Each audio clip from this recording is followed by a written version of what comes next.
অপরূপ TV online. আসসালামু আলাইকুম প্রিয় চট্টগ্রামবাসী। আসলে 31 দফাটা আমাদের দেশনেত্রী বেগম খালেদা জিয়া ও তারেক রহমানের পরিকল্পনায় মানে আমাদের 31 দফাটা আসলে ডাক এসেছিল। আমরা ওটা নিয়ে আসলে আমাদের জেল জুলুম অত্যাচার নির্যাতন অনেক সহ্য করতে হয়েছে 17 বছরের মধ্যে। আমি বাংলাদেশ জাতীয়তাবাদী যুবদল চট্টগ্রাম মহানগরের একজন পরিবেশ বিষয়ক সম্পাদক। আমি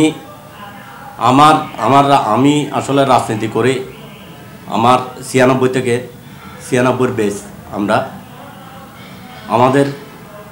আমি আমার এই রাজনীতি করতে গিয়ে আসলে আমার একটা চোখ আপনারা দেখতে পাচ্ছেন। আমার একটা চোখ আসলে আমি আমার দলের জন্য আমি বিসর্জন দিয়েছি। তারপর 2000 সালে এসেও আমরা 2000 পরে আন্দোলন সংগ্রামে জড়িত ছিলাম। 2013 সালে আমি জেল জুলুম অনেক আমরা সহ্য করেছি। তো আসলে 31 দফাটা আমাদের জন্য এসেছে। আমরা এই আওয়ামী লীগ দুঃশাসনের বিরুদ্ধে আসলে 31 দফাটা আমাদের দেশ নায়ক তারেক রহমান দিয়েছিল। আমরা ওটা নিয়ে কাজ করেছি। আমরা আসলে এগুলো কাজ করতে গিয়ে আমাদের 18 সালের নির্বাচনে আমি এই কেন্দ্রে আমাদের আব্দুল আলী নগর কেন্দ্র ফাতুলি এরিয়াতে আমার আব্দুল আলী নগর কেন্দ্রেতে আমরা এমন একটা অবস্থান নিয়েছি। ওখানে আমরা আওয়ামী লীগকে হটিয়ে আমি আমার দিনের 12টা পর্যন্ত আমি আপনার কি বলে যে এই কেন্দ্র দখল রেখেছিলাম। আমরা আবার বাংলাদেশ চট্টগ্রামে আমার এই সাহাদ ভাই যখন 19 সালে নির্বাচন করছেন তখনও আমরা এই আব্দুল আলী নগরে শক্তভাবে দাঁড়িয়ে তখনও আমার 3টা মামলা আমি নিয়ে এই কেন্দ্রে দাঁড়াই। ঠিক আমরা আসলে এইভাবে আমাদের রাজনীতি জীবনে আমার রাজনীতি জীবনে আমি আসলে কিছু করতে পারি নাই।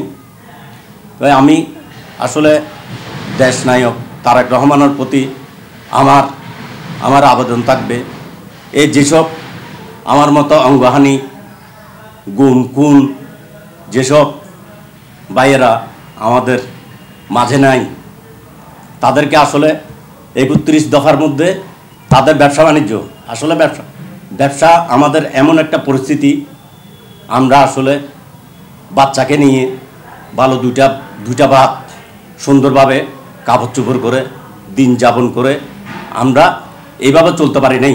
আমাদের 17 বছর অনেক কষ্ট আমরা কাঁধে নিয়ে চলেছি। আর তাই আমি আমার নেতাকে আমি বলবো আমাদের যেন ঠিক একটা বাসস্থান থাকে,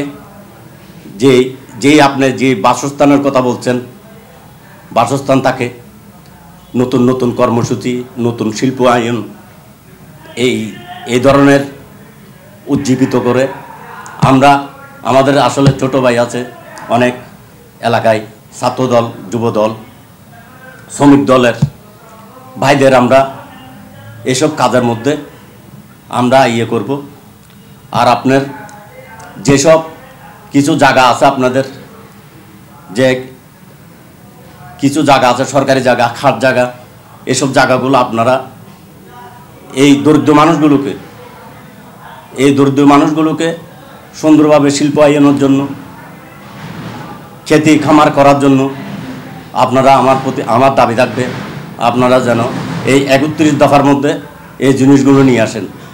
কেন আমার জানা মতে এই এরিয়াতে অনেক সরকারি জায়গা দখল করে বিভিন্ন জায়গায় মুক্তিযোদ্ধার নামে বরাদ্দ লেগেছে, যেমন কি ছাত্রলীগের অফিস করেছে, যুবলীগের অফিস করেছে, এইসব অনেক জায়গা ছিল। এগুলো দখল বুক করে এই আপনার 10 নম্বর ওয়ার্ড আমাদের আওয়ামী লীগের ফবাজার মঞ্জু আমরা দেখেছি এই যে 50,000 টাকার বিনিময়ে পুরো অলঙ্কার থেকে আপনার সিটি গেট পর্যন্ত তার আয়ত্তে ছিল। সরকারকে 50,000 টাকা দিয়ে ওই জায়গাগুলো সেই বরাদ্দ করেছে। তাইলে এইসব দখলদারকে আমরা এই যে দখলদার থেকে এই লিজগুলো নিয়ে আমরা যদি দরিদ্র মানুষকে দিতে পারি তাহলে আমাদের এই জিনিসটা সাফল্য আসবে আসলে। তাই আমি আমার দেশনায়ক তারেক রহমান, আমার সিনিয়র নেতাদের দৃষ্টি আকর্ষণ করব, আমরা যেন সুন্দরভাবে জীবনযাপন করতে পারি। আসলে এই জিনিসটা আর ইদানিং আমি দেখেছি আসলে কিছু নতুন, আসলে সত্যি কথা, কিছু নতুন বিএনপি আমাদের নাম পূর্ণ করছে। আমাদের কিছু বিএনপির নামদারি এরা চাঁদাবাজি করছে, এটাও সত্যি কথা। এইগুলো আমাদের নেতাদের দেখতে হবে। এসব চাঁদাবাজ যেন আমাদের দলে ঠাঁই না পায়। তাই আমি অনুরোধ করব যেমন আমাদের এই এলাকায়, অত্র এলাকায় কিছু আওয়ামী লীগ আছে, এদেরকেও অনেকজনে আশ্রয়পত্র দিচ্ছে, আমরা দেখছি। আসলে এসবও আমাদের দেখতে হবে যেন সুন্দরভাবে আমাদের বাসস্থান, বস্ত্র, ভাতের অভাব এগুলো না থাকে, আমরা যেন সুন্দরভাবে চলতে পারি। বিশেষ করে দ্রব্যমূল্য যদি আমরা নিয়ন্ত্রণে রাখতে পারি, এই জিনিসটা আমাদের আসলে ভবিষ্যতে ভালো হবে। আমাদের দলের তারেক রহমান, দেশনেত্রী বেগম খালেদা জিয়া ডাইরেক্ট কথা একটি, আসলে একজন নেতা এইভাবে বলতে পারে না, যেমন কি যেভাবে ডাইরেক্ট সরাসরি বলেছে, এটার জন্য আসলে আমরা খুব আনন্দিত। কেন আমরা আসলে এইসব চাঁদাবাজি, এইসব মাস্তান, এইসব নেশা যারা করে, ড্রাগ ব্যবসা যারা করে, এদের সাথে আমরা জিরো টলারেন্স। আমাদের দেশনায়ক ডাইরেক্ট সরাসরি বলছে, আপনারা যেই দলেরই হোক না কেন, একে বেঁধে ডাইরেক্ট পুলিশের হাতে দেওয়ার জন্য। আসলে এই জিনিসগুলো আপনারা তুলে আনতে হবে। এগুলো আমরা সরাসরি আসলে কিছু করতে পারছি না। হয়তো আমরা গেলে ওইখানে যারে জিজ্ঞেস করতেছি, বলছে আমরা আসলে চাঁদা দিচ্ছি না, যাক চা পানি খাওয়ার জন্য আমার থেকে 50 টাকা নিছে বা 100 টাকা নিছে, এইভাবে বলি। এরা জিনিসটা গোপনে লাগছে। আমরা আসলে এখনও সরাসরি পাই নাই এই ধরনের। যদিও পাই, আমরা সরাসরি অবশ্যই ফাতলি থানাতে হস্তান্তর করব। আমাদের এখন এই বোঝাতে হবে, আমাদের যেই এখন ইমেজটা, আজকের থেকে আমাদের বর্ডার হালনাগাদ কর্মসূচি শুরু হয়েছে, তাইলে আমরা এদেরকে সহযোগিতা করতে হবে। আমাদের ভাই বেরাদার যদি বা এই বাতিজি বাইজি কেউ যদি ভোটার না হয়, এদেরকে নিয়ে ভোটার করতে হবে, এদেরকে বুঝাইতে হবে এই সুন্দরভাবে। আসলে এমন একটা পরিস্থিতি এখন দেশে যে যুব সমাজ এখনও বলতে পারে না ভোটটা কী জিনিস। এটা আসলে এই জিনিসটা এদেরকে ঘরে গিয়ে বুঝাইতে হবে কিভাবে। হয়তো ছোটোখাটো সমাজে বা স্কুল কমিটি, এগুলো ছোটোখাটো বা আমাদের ইউনিট কমিটি, এগুলো সুন্দরভাবে নির্বাচনের মাধ্যমে জিনিসটা এদেরকে বুঝাই আনতে হবে। আমি সবার দৃষ্টি আকর্ষণ করব, ঠিক এইভাবে এই ছোট নির্বাচন দিয়ে এই জিনিসটা যতক্ষণ পর্যন্ত আমাদের নির্বাচনটা হয়, ততক্ষণ আমরা এইসব ছোটোখাটো যদি নির্বাচনগুলো দিয়ে বোঝাতে পারি সবাইকে, তাহলে আমার মনে হয় আমার আমরা 100% আমাদের জয় আনতে পারবো।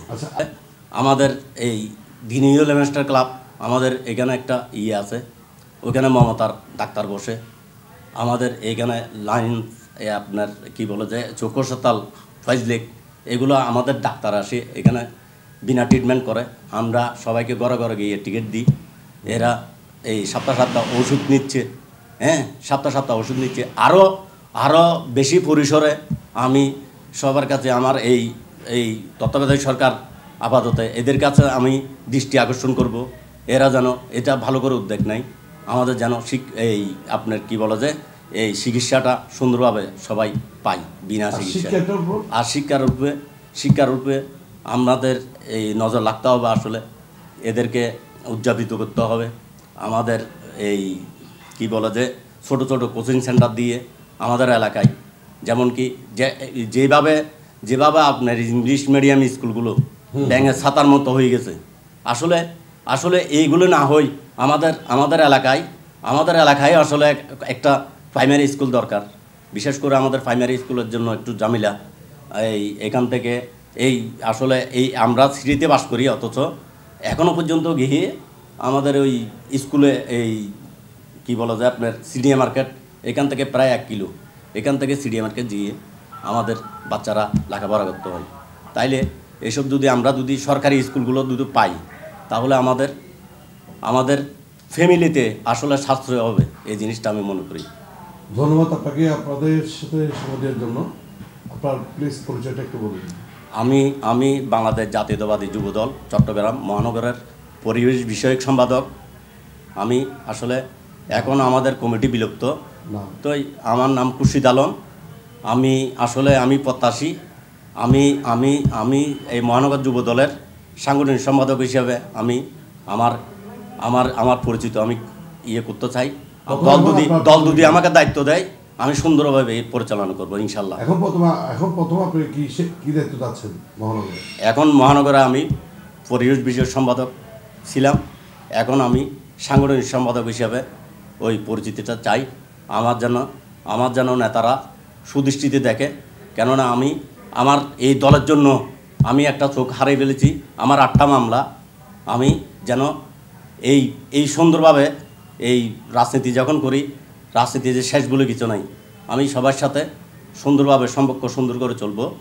আর আন্দোলনের সময় দল আমাকে না পায়, আমার এই দেহটা আমি দলকে উপহার দিয়ে যাব ইনশাল্লাহ।